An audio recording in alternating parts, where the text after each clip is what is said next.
Hi and welcome to Stamping with Linda, your cardiologist since 1997, helping you create cards from the heart.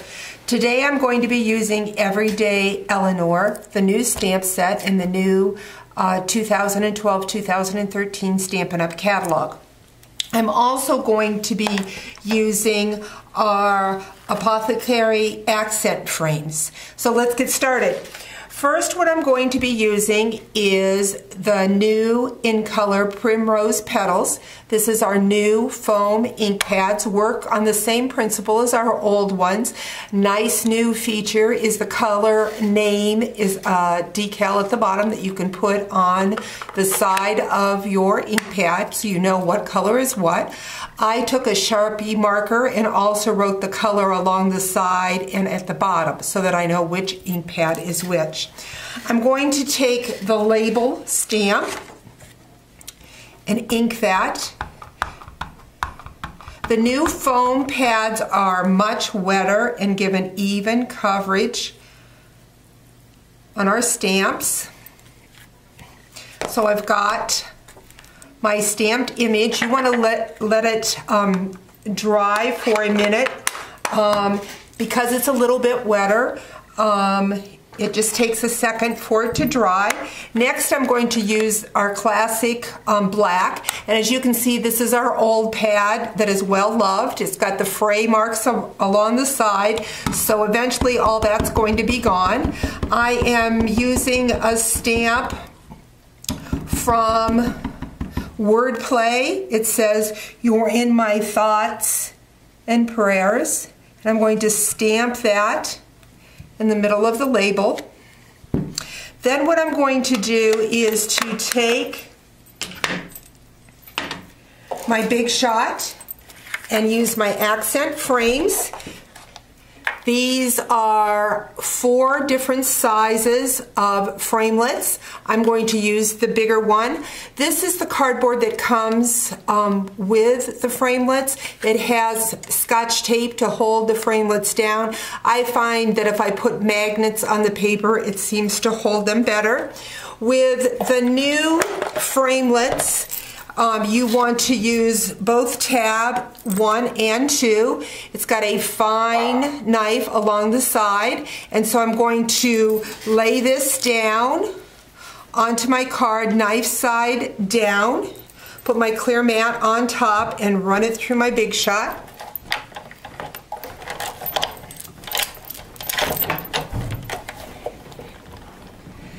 A little bit different. Rolling it from the back side.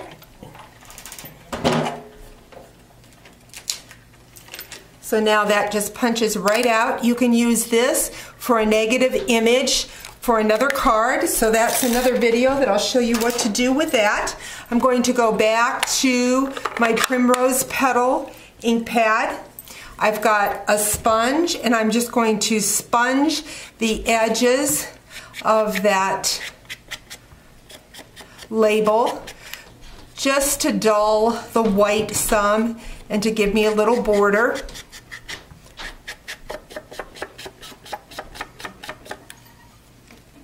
Like so. And then what I'm going to do is I'm going to take a piece of window sheet. Our window sheets are sold 12 by 12. This piece I cut at 4 inches by 11.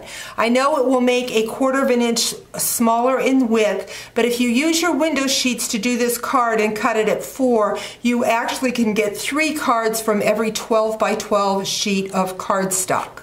Or excuse me, window sheet.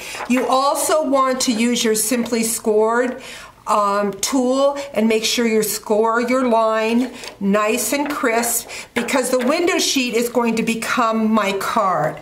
I'm then going to take my StazOn ink. Our White StazOn ink comes with a re-inker. That is because this ink dries out very quickly. So you want to make sure that you keep your ink pad very moist.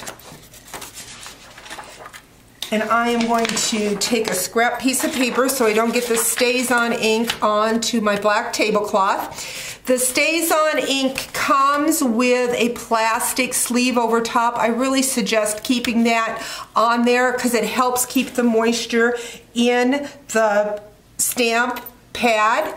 I'm then going to take my swirls from my stamp set and ink that on the StazOn. StazOn again dries very quickly and can be used on plastic and glass. So I'm just stamping this on to my window sheet just to get a border. Stamp on this side.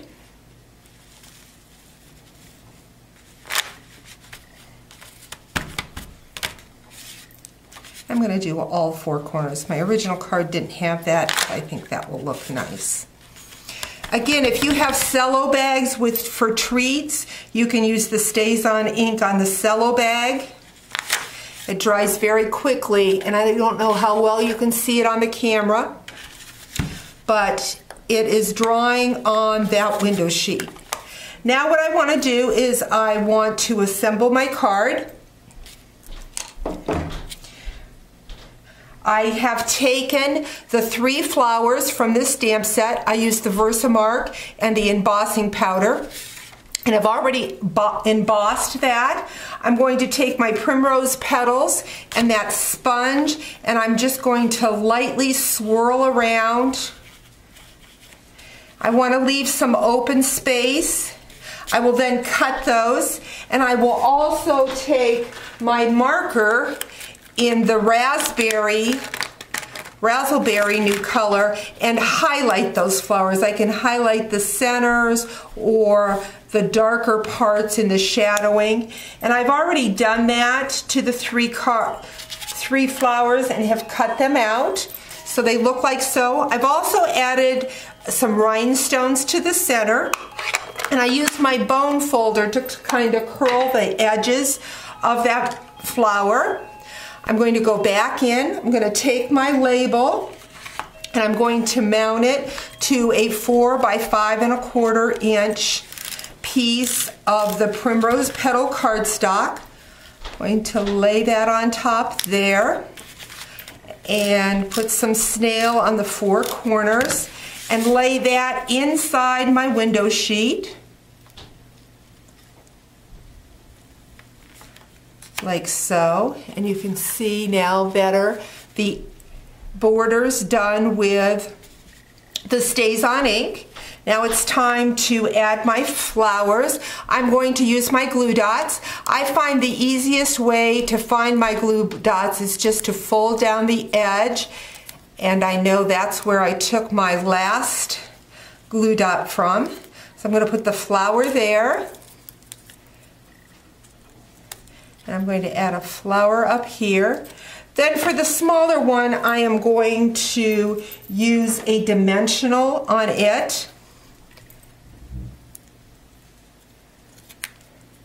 So that it sticks up. And I'm going to mount it right on top of. I want to hide that, and I may need to trim that. I want to not show that dimensional on the back side, so I'm just going to peel part of that dimensional off so that it is hiding on the back side. There we go. So my card is done. It's got the nice StazOn border, acetate window sheet, and your card. So just something different for our homemade cards. Hope this helps you out and that you'll visit Stamping with Linda, your cardiologist, again real soon.